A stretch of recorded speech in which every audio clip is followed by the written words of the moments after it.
Let's hop into practice. We're going to begin on our back.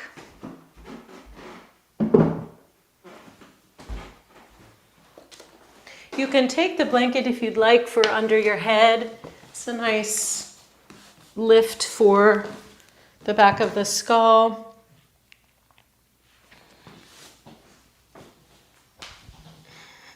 Come into constructive rest, which is knees bent, soles of the feet to the floor. Elbows wide and the palms resting on the low ribs or the low belly.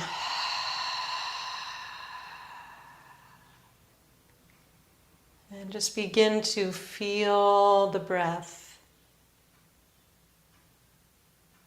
coming and going.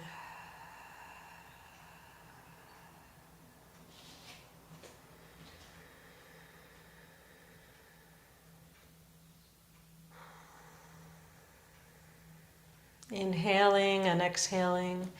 And see if with each exhale you can just allow your body to give over a bit more and a bit more to the floor, to the support. Nishmat kol chai, the soul of all living beings, and nishimat kol chai, the breath of all life, just moving through us here. I'm going to just begin with a very basic, simple pelvic tilt. If you'll take your thumbs to the base of the rib cage on either side, and then your next couple of fingers to your as-is bones or your hip points, as we call them, the bony prominences on the front of the pelvis. So you feel that distance from rib cage to pelvis. We're going to just inhale into the belly, feel the lower belly, the navel fill, expand, and as we exhale, navel to spine curl, lengthen the tailbone, press the low back to the floor. Inhale, come back to neutral, filling up. Exhale, navel to spine, curl, press the low back down. Keep going like this for yourself. We inhale in neutral, and we exhale and curl. This can be super nice if you're having any low back tenderness or just any way to build some core awareness. Couple more breaths like this.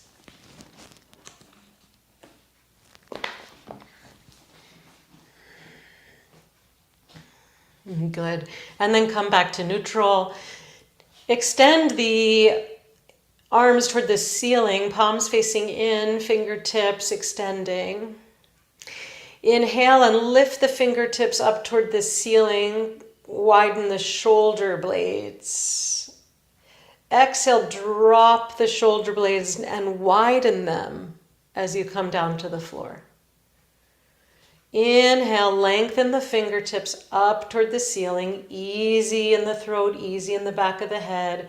Exhale, drop the outer shoulders back down. So each time we're doing this movement, we're widening the shoulder blades. Inhale, extend the fingertips up toward the ceiling, and exhale, drop shoulder blades, outer shoulders. One more time. Inhale, extend, spread the shoulder blades apart from the midline, and exhale, drop them down. Beautiful. Bring the arms down towards the sides. Turn the palms to face up. If it's okay for you, lengthen the legs. The feet are hip width apart. We're just taking mountain pose on the floor. You can flex the feet and brighten up the soles of the feet here. Soften the back of the rib cage toward the floor and let the outer shoulders and upper arm bones fall towards the floor. So we're just feeling a very supported mountain pose. Just seeing what's the landscape of my own body? What's the material I'm working with here today? In this position, just notice anything that you notice. If there's anything interesting, if there's any spots you feel more than others, if there are any places you're holding where you could soften or release. And then as available to you, inhale and take your arms up overhead and all the way to the floor with the palms facing up. And extend the fingertips away from you. Extend the heels away from you. Overhead extended mountain pose. Just feel the length of your whole body. And once again, on the exhales, can you just soften 5% and let a little more of your body melt into the floor? And then bring yourself back to constructive rest. The knees are bent, the soles of the feet to the floor, and the arms out to the sides, elbows out to the sides, palms resting. I'm going to share some teaching. You can stay in constructive rest right there, or you could come up to sitting if you'd like, but just know we're going to go back to the floor after the teaching. Today is a slightly different class. I'm taking a little more restorative bent today and a little more movement awareness work, just so you have a heads up on that. Today's the 11th of Tammuz, and we're going to look at Parshat Balak. So you may know sort of a well-known piece of this parsha. Balak, the king of Moab, hires Bilam, who's a pagan prophet, to curse the Israelites. He says, Balak, he says there's a people that came out of Egypt. It hides the earth from view. It is settled next to me. Come then, put a curse upon this people for me, since they're too numerous for me. Perhaps I can thus defeat them and drive them out of the land. So God says to Bilam, don't curse them. They have kind of a back and forth between them. Eventually God allows Bilam to go, but says, look, you have to do what I command. So ultimately in this story, Balak takes Bilam to 3 separate mountaintops, each time setting up 7 altars. And 3 times Bilam is supposed to curse the Israelites, but 3 times what emerges from his mouth is praise. The final time, something we're very familiar with, Matovu ohalecha Yaakov, mishkenotecha Israel. We're familiar with this in our liturgy every morning in our prayer. How fair are your tents, O Jacob, your dwellings, O Israel. It goes on in this parsha like palm groves that stretch out, like gardens beside a river, like aloes planted by Yud-He Vav-He, like cedars beside the water. Their boughs drip with moisture, their roots have abundant water. So on the way to where he's going, Bilam takes his donkey. It was a female donkey. And while they're going on the road, the donkey, she sees an angel with a sword, essentially an angel of death. Bilam does not see the angel. And as the donkey is trying to swerve out of the way to avoid, Bilam is upset and beats the donkey 3 times. So Torah tells us this. Yud-He Vav-He opened the mouth of the donkey, and she said to Bilam, what have I done to you that you have struck me 3 times? Bilam said to the donkey, for you've humiliated me. If I had a sword in my hand, I would kill you right now. The donkey said to Bilam, am I not your donkey on which you have ridden since you first started until now? Have I been accustomed to do this to you? He said, no.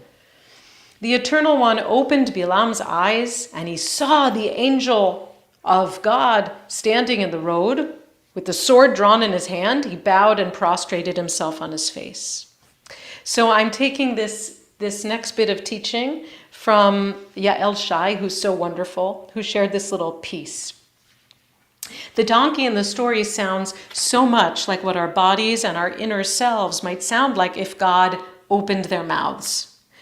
Why are you abusing me? Why don't you trust me? This would be the body talking to us, right? What have I ever done to you? Why can't you believe I have wisdom that your thinking mind can't comprehend? Bilam's misplaced rage at his poor donkey also sounds familiar. He can't understand why his donkey is betraying his wishes. He can't control the world underneath and around him. He says he is humiliated by the donkey's actions, feeling shame for the parts of himself he cannot control. And so he beats down on his donkey harder and harder, externalizing his frustration, crippling his means of transportation and support in the process. So how many times do we beat down on our own body, treat it with lack of respect? There's also an interpretation from the Baal Shem Tov, the Besht, a wordplay between donkey, chamor, and material, matter, the subject at hand, chomer. Chamor and chomer. And so the Baal Shem Tov says that these are related. Rabbi Simon Jacobson writes on this, often when our bodies speak to us, beckoning us to act, we may ignore the voice. Or worse, we may, quote, beat the body, as Bilam beat his donkey, because it's becoming a nuisance and distracting us from our misguided plans. So today is a class for listening to the donkey, the chomer, not the chamor, but the chomer, the material of the body, what the body has to say to us, really putting the body's wisdom in a very high premium. So we're going to just do some movements that really are kind of working with the spine. You'll see kind of how they go down the spine. And we can receive amazing benefits that'll last us up to several days after from this kind of work. So if you're not already there, we go back to constructive rest. And I just invite you into a space of curiosity and a slowing down as we tether the attention to these gentle movements. We're going to start by feeling the back of the head nice and heavy to the floor. And then begin to take the gaze to the right and through center.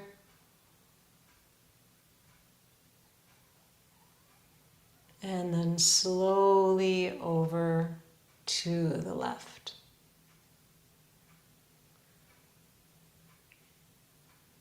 And then back up through center. So staying in motion very slowly, going side to side. Now adding a little nuance. Begin the movement with your eyes. Let the eyes carry the spine and carry the head into movement. So eyes first. Spine, head, next. Kind of like as slow as you could tolerate to go. Just notice if you're in a rush.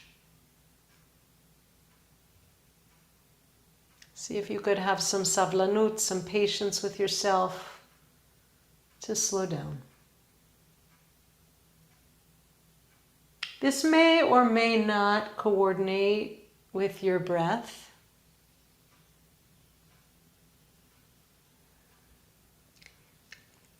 It doesn't really matter. However your breath syncs with the movement is great.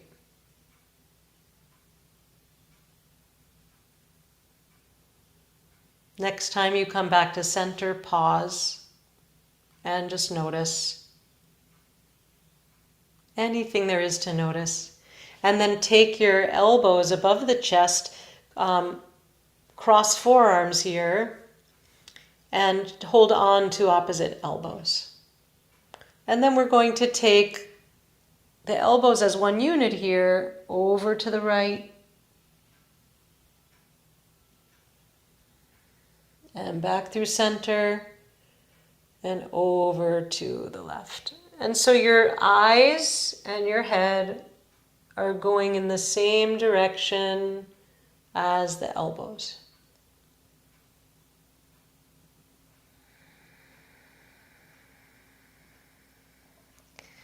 And just notice this gentle twisting of the cervical spine and the thoracic spine. Just working with the chomer, working with the material here. Notice any sensation through your rib cage, through any of the musculature of your shoulders, the upper back. How can you make it more simple,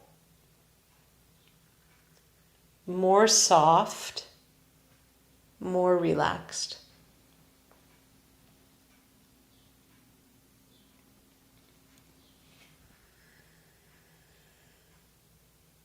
Coming back, release the hands. Cross the right leg over the left. And now we're just going to take the knees over to the right a little bit and back to the center.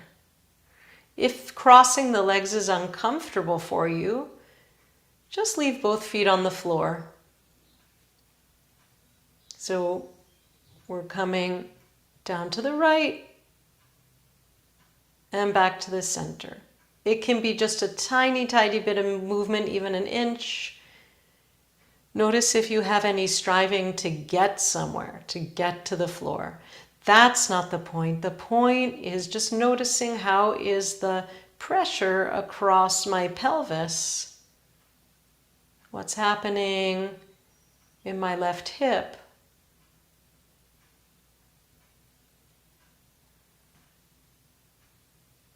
And then come back to center.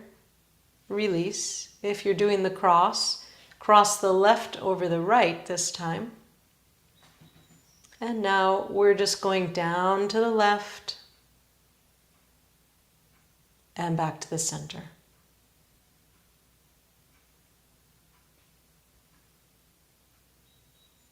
I'm just feeling this little bit of twist to the pelvis.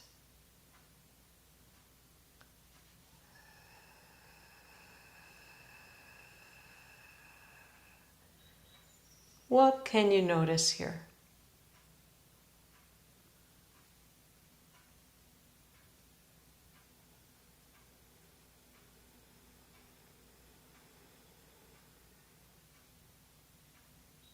Come back to center and pause.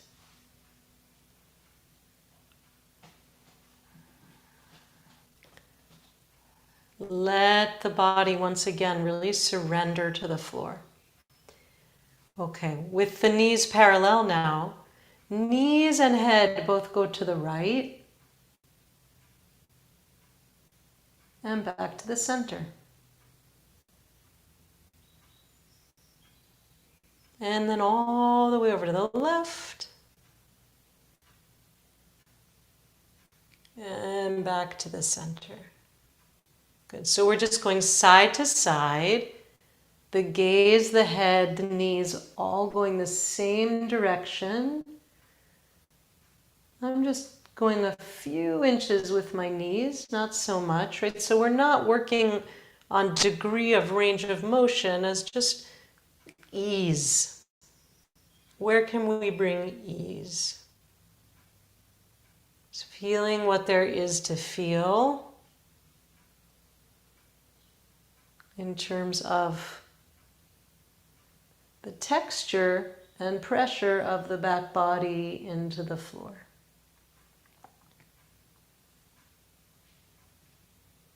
Come back to center, pause, and now we're going to take gaze to the right while the knees go to the left, right? So opposites. And then meet back in the middle. And then the gaze is left while the knees go to the right.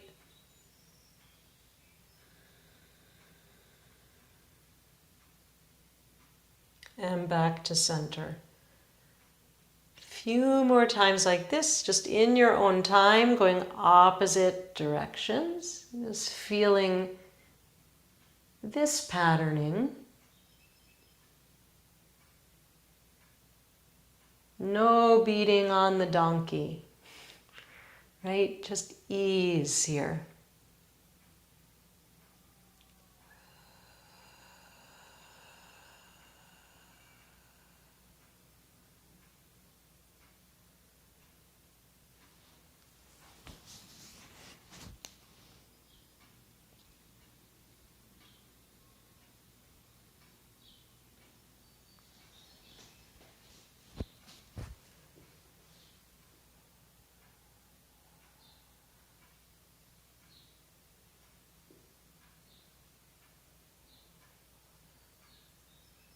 And then coming back to center, just pause once again.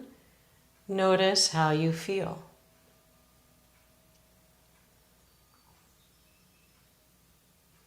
Take a scan through your body. See if there were any gleanings from those various movements. Now we're going to just do a little more waking up of the core by bringing the knees and shins to tabletop here. Shins parallel to the floor. You can extend the arms or even put them under your buttocks a little bit to support the low back. We're going to just take toe taps. Right foot down and coming back up. Left toes down and coming back up. The farther away you tap the toes from the body, the more intensity you're going to have in the core engagement. So you can decide where you want to tap, but the main thing is keep the stability of the torso. There's no change in my rib cage and there's no change in my pelvis. Tapping, tapping, just feel that engagement. And then come back up, extend the arms overhead.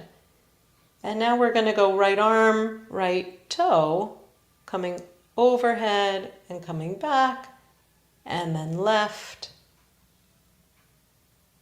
right? So it's arm and leg.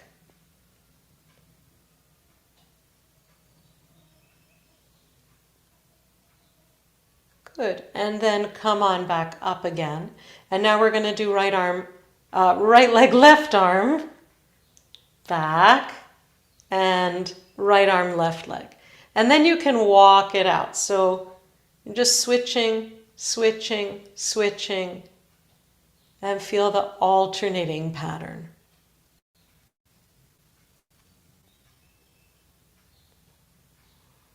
This is good for balance. This is good for brain health. As they say, neurons that fire together, wire together. So we're really teaching the brain and body something when we practice these various movements. Good, and then just hug the knees in. Just give it a hug.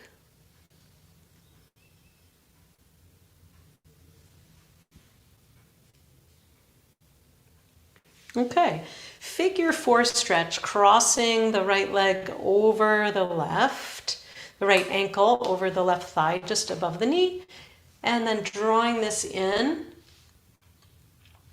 And if the hands don't reach behind the left thigh and clasp, you can use a strap around the left thigh.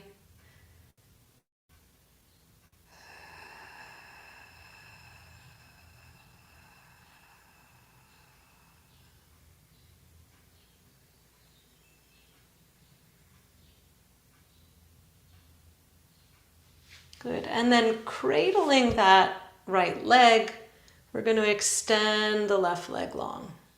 And you can extend it to the floor or point the toe and hover over the floor, however you like.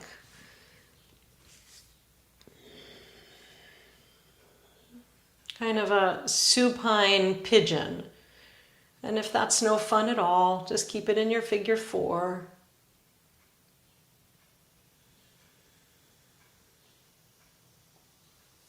And then release.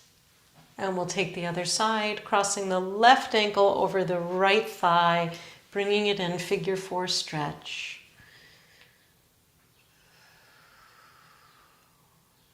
Just noticing any sensation through the hip. Maybe it's outer hip, buttock, could be inner thigh.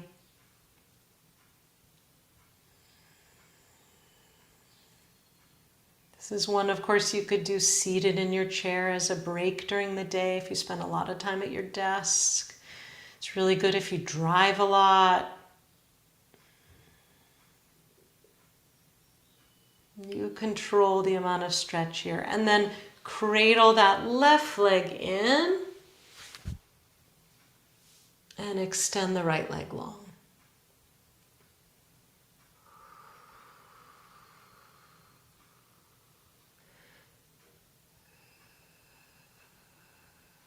And release, come on back to constructive rest. We're going to turn to one side, either side, doesn't really matter which one you do first. And we're going to bend the top leg, take hold of the ankle or the top of the foot, and then draw the knee back to parallel with the hip. A little bit of a quad stretch here. So a couple things you can check out. One is really drawing the heel more toward the buttock. Gives a certain stretch to the quad. Lengthening tailbone as you go. The other one is pressing the top of the foot or the ankle into your hand as you draw the hip point forward in space. Gets you a little more hip flexor. So all of this is really important for walking, being ambulatory, being easeful, being flexible in this. And you can come out and in a couple times if it's getting intense. This is a wonderful way to do this stretch. It gets it sort of a little bit differently than when we do, say, a low lunge. It's the same action, right? But this gets it a little bit differently. So again, you can think of pressing the hip point forward as you press the top of the foot into your hand. And then release.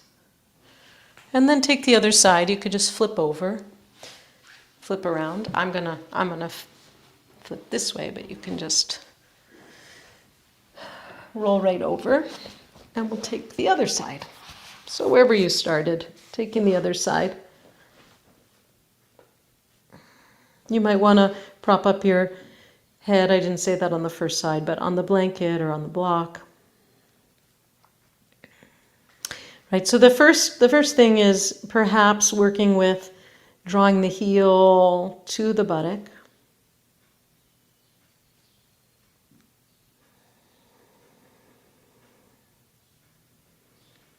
And then the next one is really pressing the ankle or the top of the foot, wherever you're holding on, toward your hand. As you press the hip point, think about pressing the hip point forward, and then the knee will naturally draw back. And just playing with any sensation you're finding here.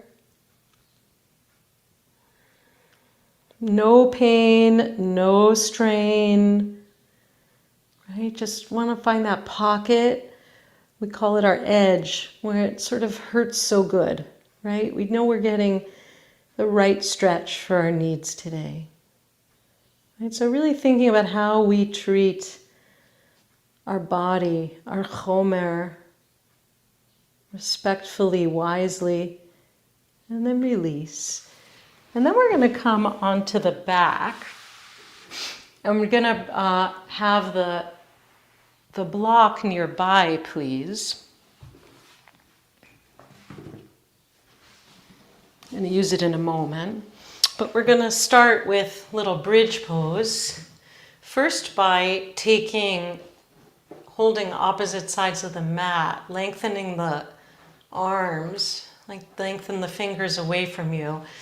See if you can heel toe, sort of step the heels in as close to the sitting bones as possible. Remember that pelvic tilt we started class with. So as you inhale, let breath fill the belly space. As you exhale, navel to spine, lengthen the tailbone, press low back to the floor, press into the feet, lift the hips up. Just a nice low bridge to start. Couple of breaths here. Feet are parallel. Knees are parallel, not splaying. So if you need to lift your head and check, are my knees in line with my hips? If that's an issue for you, you can also take the block between the knees. And then as you're ready, lower down vertebra by vertebra to the floor, articulating the spine down. Lovely. We'll do it again.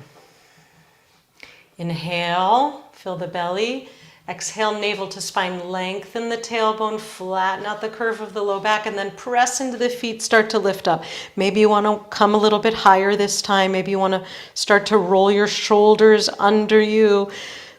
Go at your own pace, your own needs, right? Working bridge in your own way. And now you might, again, want to press those hip points, those bony prominences on the front of the pelvis up toward the ceiling, like two headlights lifting up toward the ceiling. You don't have to work on squeezing the buttocks at all. They'll engage. They will, but let there be space across the low back. We don't want to compress there. And then when you're ready, widen the shoulders and once again articulate the spine on the way down, vertebra by vertebra.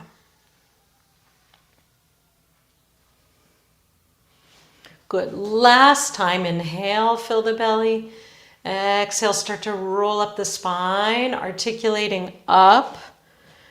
And again, maybe you want to continue holding your arms at either side of the mat. Maybe you want to roll shoulder blades and outer shoulders under you and clasp hands and send the knuckles toward the feet. And lift the sternum up toward your chin. Lengthen through the back of the head. Right, there's space in my cervical spine. I'm not pressing down too much. Just with the back of the skull and the shoulders, really.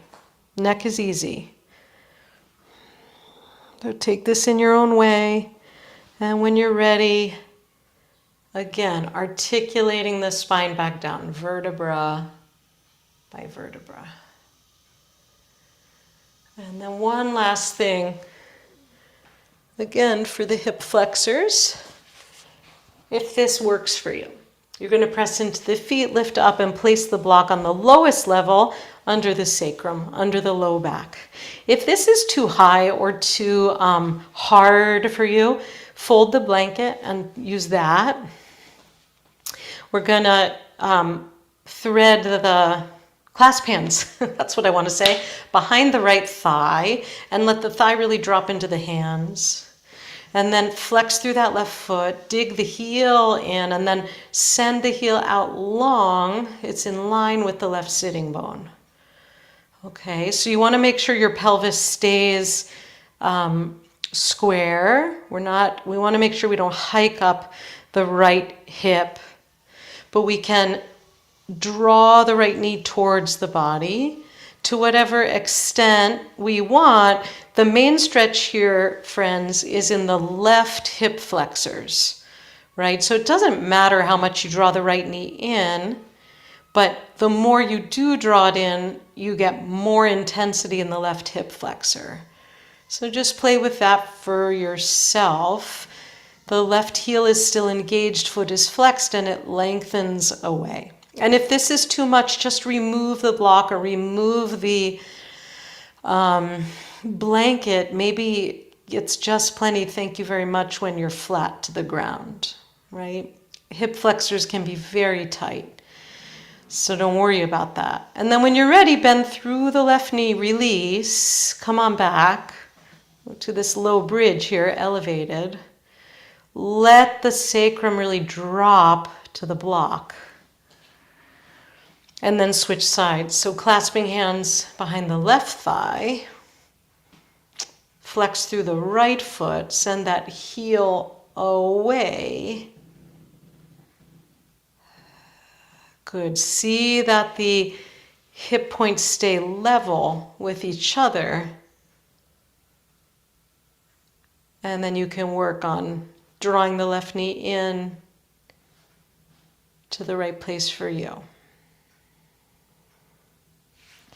Right, so the sensation we're aiming for here is in the front of the left hip flexors. Maybe you're getting a little outer hip. A little goes a long way. Don't overdo.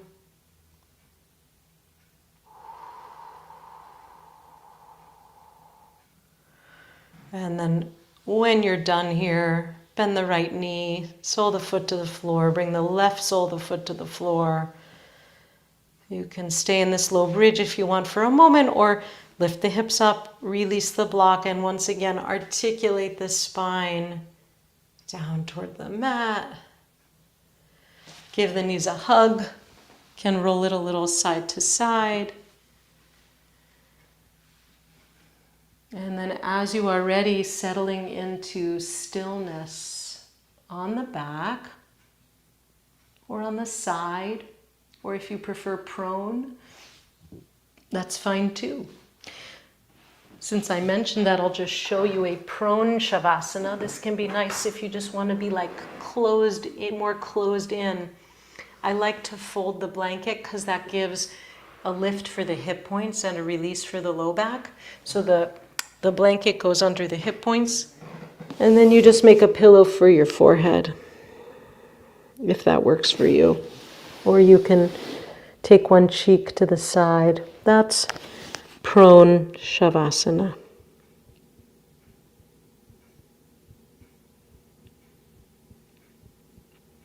So taking a few moments of quiet, of stillness. Letting this deep work settle into the chomer, which is our body, our being.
Matov, Ohalecha Yaakov, Mishkenotecha Yisrael. Beginning to deepen the breath, starting to come back to the surface. Wiggle your fingers and your toes. Stretch in any way. Beginning to wake the body up again. Take all the time that you need to come back to an upright seat. So we have an opportunity this week to set a kavanah, to be gentle, to be good with our own donkey, this body that carries us through so much, through thick and thin. For good and bad, it's our house in this lifetime, our chomer, our material. We can work with and become more sensitized to how we treat our body, both physically and mental, emotionally, with the things that we say to it, internally, externally, about it, etc. An invitation and an opportunity, and as always a gift, to take a piece of Torah into embodied practice. And as we close, we never hold the benefits of practice close to ourselves. We sprinkle them out. We give them out for the benefit of all beings. If there is anyone that you would like to wish refuah, for healing of soul, of body, you can bring them to mind.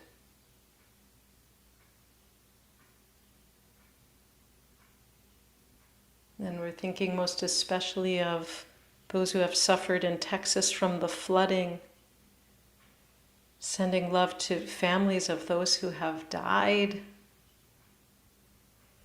and in particular the 27 girls, campers, and staff at Camp Mystic, among the 80 dead, sending out wishes for healing, wishes for safety for everyone there, for search and rescue. And releasing our prayers out and out and out. Wherever you need to send your prayers, please send them. And we pray as we do each week, as guided by our Monday morning liturgy, for chatufim, for captives, that they be returned home safely. The 50 hostages still in Gaza, we pray, can join me with the words of Achenu, or just listen. Achenu kol beit Yisrael, Achioteinu kol beit Yisrael, Hanetunim b'tzara uvashivya, Haomdim ben bayam uven bayabasha. Hammakum yirachem aleim veyotziem mitzara livacha umafel leora umishibud ligeula hashta bagala uvizman kariv. Hashta bagala uvizman kariv venomar. Amen. Shavua Tov, everyone. Thank you for practicing. As always, do check out our offerings, including the offering coming up on parenting. Please consider joining me at Kripalu in December 4 through 7 for a wonderful Shabbat yoga retreat. Rachel will put that into the chat as well. And of course, if this offering or any of our offerings from IJS have been meaningful to you and you feel so moved, please feel free to make a donation in any amount to IJS so that we can continue to offer these free resources. We have a few minutes, 12 minutes or so, for Q&A, reflections. So if you'd like to ask a question, please use the bar on the bottom to raise your hand under React. Joy says audio was better today. Okay, so it didn't glitch. Thumbs up. Didn't glitch at all. Oh, that's so good. Okay, that's great news. I did whatever magic I could. Let's hope it holds. Thanks for suffering through the last few weeks of it. New mantra, don't beat the donkey. I love that, Karen. Do not beat the donkey. The comments are moving quickly. What a luxurious way to start the day, Carolyn. Yeah, really luxurious. Really relevant to the pelvic floor. Good. So important for our health. Good. It sounds like there's a lot of good reaction to this. So I want to give a shout out to those. I think we say Hamevin Yavin, to those who know Feldenkrais. It may have been recognizable to you as a little Feldenkrais-y.